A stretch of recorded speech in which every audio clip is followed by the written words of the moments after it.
भारत के chief of defence staff general Anil Chauhan ने हाल ही में एक थिंक टैंक कार्यक्रम में जो बातें कही वो सिर्फ सैन्य विश्लेषण नहीं बल्कि एक गंभीर चेतावनी थी।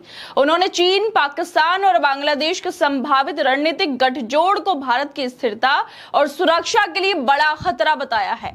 उनका कहना है कि अगर इन तीनों देशों के साझा हित गहराते हैं तो इससे भारत को बहुस्तरीय सुरक्षा चुनौतियों का सामना करना पड़ सकता है।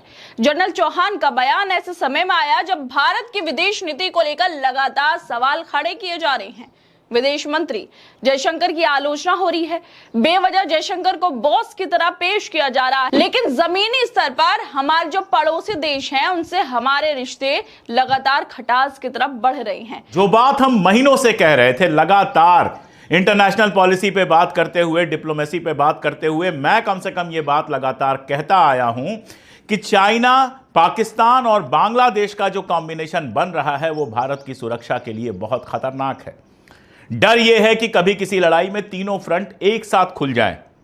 अभी तक यह रहा कि बांग्लादेश कभी इसमें शामिल नहीं हुआ। जब बांग्लादेश वाला युद्ध पाकिस्तान के साथ हुआ था उसमें चीन शामिल नहीं हुआ, तो हमें एक जगह कंसंट्रेट करना पड़ता था। दरअसल पाकिस्तान का जो विभाजन हुआ था, जिसमें बांग्लादेश अलग से बना था, उसका सबसे बड़ा फायदा भारत को यही हुआ कि जो दो तरफ से वो घिरा हुआ था अब वो नहीं रह गया। लेकिन मोदी सरकार ने जो अपनी विदेश नीति अपनाई है, जो डिप्लोमेटिक फेल्योर हुआ है, उसकी वजह से अब यह खतरा बेहद खतरनाक बनकर सामने आ गया। हम ये बात कह रहे थे तो बहुत सारे लोग कहते थे आपको डिप्लोमेसी क्या पता है, आप ये कह रहे हैं, आप वो कह रहे हैं। लेकिन अब भारत के chief of defence staff CDS general Anil Chauhan ने ये बात कही है, और ये बात भी उन्होंने कही है ऑब्जर्वर रिसर्च फाउंडेशन, जो कि एक थिंक टैंक है, उसकी एक पत्रिका, उसकी जो सालाना एक रिपोर्ट आती है, उस रिपोर्ट के विमोचन का अवसर था दिल्ली में, और वहां पर उन्होंने ये बात कही। उन्होंने कहा कि चीन, पाकिस्तान और बांग्लादेश के बीच अगर किसी भी तरह का रणनीतिक सहयोग होता है तो उसका सीधा असर भारत की सुरक्षा पर पड़ेगा। यह वही बात है जो हम लोग लंबे समय से दोहरा रहे थे। और फिर बता दूं कि सीडीएस कोई मामूली नहीं होते हैं। हमारी तीनों आर्मीज में जो सबसे सीनियर होता है, सबसे ज्यादा डेकोरेटेड जो ऑफिसर होता है, वो ऑफिसर सीडीएस बनता है, हमारी तीनों सेनाओं का चीफ।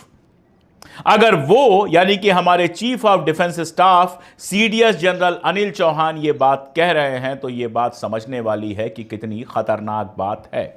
अभी पाकिस्तान के साथ जो स्कर्मिश चली है, जो झड़प हुई है, 87 घंटों के लिए जो झड़प चली है, उसमें यह खतरा ज्यादा खतरनाक होकर हमारे सामने आया है। जनरल साहब ने कहा कि पाकिस्तान का 80-90% जो हथियार है वो चाइना से आता है। तो चाइना एक तो पाकिस्तान को हथियार जबरदस्त दे रहा है, बदले में उन्होंने बीजिंग और इस्लामाबाद की मिली भगत का जिक्र करते हुए कहा कि पाकिस्तान ने पिछले 5 सालों में अपने 70 से 80% सैन्य उपकरण चीन से खरीदे हैं। इससे ये बात साफ है कि बीजिंग और इस्लामाबाद की नजदीक सिर्फ कूटनीतिक नहीं बल्कि सैन्य स्तर पर भी खतरनाक रूप से मजबूत हो रही है। जनरल चौहान ने भारत जी हाँ दोस्तों, जैसा कि आपने इस वीडियो को मुलाहिजा किया है, जो मुकम्मल वीडियो हम आपके साथ शेयर करने वाले हैं। दोस्तों, भारतीय जनरल अनिल चौहान ने अपनी ही हुकूमत पर कहर बरसा दिया है कि इस बार पाकिस्तान से पंगा ना लिया जाए, नहीं तो पाकिस्तान, चीन और बांग्लादेश मिलकर भारत को सख्त जवाब दे सकते हैं, जिसे भारत बर्दाश्त भी नहीं कर पाएगा।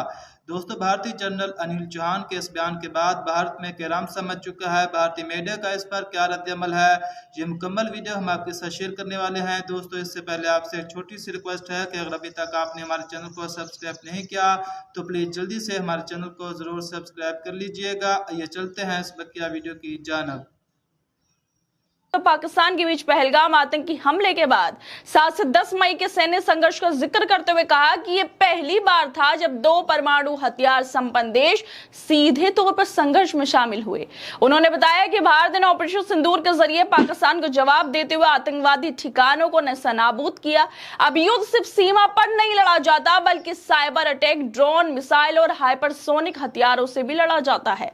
आज जब पड़ोसी देश एक दूसरे के करीब आ रहे हैं, भारत को दोहरे मोर्चे के लिए न सिर्फ सैन्य बल्कि कूटनीतिक स्तर पर भी तैयार रहना होगा, क्योंकि सिर्फ रील्स और बड़े बड़े भाषणों से ना विदेश नीति चलती है और ना ही देश की सीमाएं सुरक्षित रहती हैं। जनरल अनिल चौहान का यह बयान कोई मामूली चेतावनी नहीं है, बल्कि भारत की वर्तमान विदेश नीति की कमजोरियों पर एक सीधा और गंभीर इशारा है। जब देश का सबसे बड़ा सैन्य अधिकारी खुले मंच से यह कह रहा है कि चीन, पाकिस्तान और बांग्लादेश का जो गठजोड़ है भारत की सुरक्षा और स्थिरता के लिए बड़ा खतरा बन सकता है, तो यह सवाल उठना लाजमी है कि आखिर हमारी विदेश नीति इस दिशा में क्या कर रही है। आज की स्थिति यह है कि भारत के ज्यादातर पड़ोसी देश, चाहे वो नेपाल हो, श्रीलंका, बांग्लादेश, मालदीव या बांग्लादेश, किसी ना किसी तौर से भारत से दूरी बना चुके हैं या किसी दूसरे पावर ब्लॉक की तरफ झुकाव दिखा रहे हैं। और अब पाकिस्तान के जो सैन्य अध्यक्ष है जनरल आसिम मुनीर को व्हाइट हाउस बुलाकर खाना खा लिया, यहां तक कि पाकिस्तान को संयुक्त राष्ट्र सुरक्षा परिषद का अध्यक्ष भी बनाया गया है। ऐसे में सवाल यह उठता है कि क्या हमारी कूटनीति वाकई वैश्विक मंच पर प्रभावी है? क्या मोदी सरकार की विदेश नीति सिर्फ भाषणों और घोषणाओं तक सिमट कर रह गई है? जनरल अनिल चौहान का बयान आए मोदी की सरकार, विदेश मंत्री जयशंकर और पूरी विदेश नीति मशीनरी पर एक कठोर सवाल है कि जब भारत के पड़ोसियों से रिश्ते खराब होते जा रहे हैं, तब हम अब भी विश्वगुरु बनने का दावा कैसे कर सकते हैं?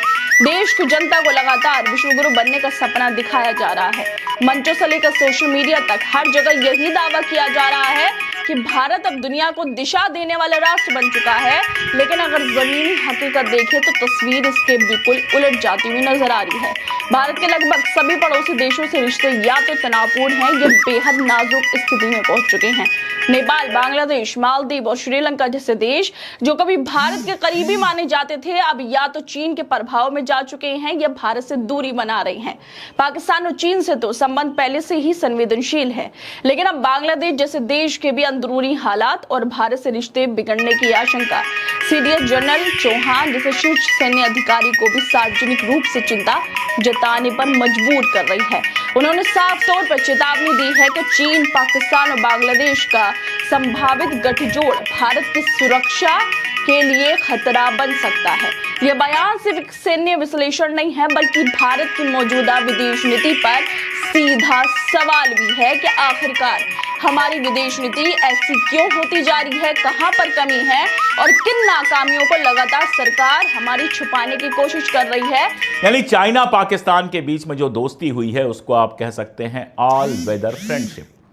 यह ऐसी दोस्ती है जिसमें चीन लगातार खड़ा रहा पाकिस्तान के साथ। बीच में यह भी खबर आई कि हमारा इंटेलिजेंस इनपुट भी जो है वो चाइना को उसने अवेलेबल कराया। एक और हमारे जो आर्मी ऑफिसर हैं इंडोनेशिया में, उन्होंने ये बात कही थी। उन्होंने जो बात कही थी उसमें बिल्कुल साफ था कि इस युद्ध में चीन डायरेक्ट तो सामने नहीं आया, लेकिन इनडायरेक्टली वो पाकिस्तान को हर तरह की मदद पहुंचाता रहा और वहां के मंत्रियों ने साफ साफ बयान दिया कि हम हर हाल में पाकिस्तान के साथ हैं। जी हाँ दोस्तों, जैसा कि आपने इस वीडियो को मुलाहिजा किया है कि पाकिस्तान, चीन और बांग्लादेश का तल्लुक मजबूत होता देखकर भारतीय जनरल भी हैरान रह गया। दोस्तों, इस हवाले से आप क्या कहना चाहेंगे? आप अपनी कीमती राय का इजहार कमेंट बॉक्स में ज़रूर करें। मिलते हैं फिर एक नई वीडियो के साथ, तब तक के लिए अल्लाह हाफिज़।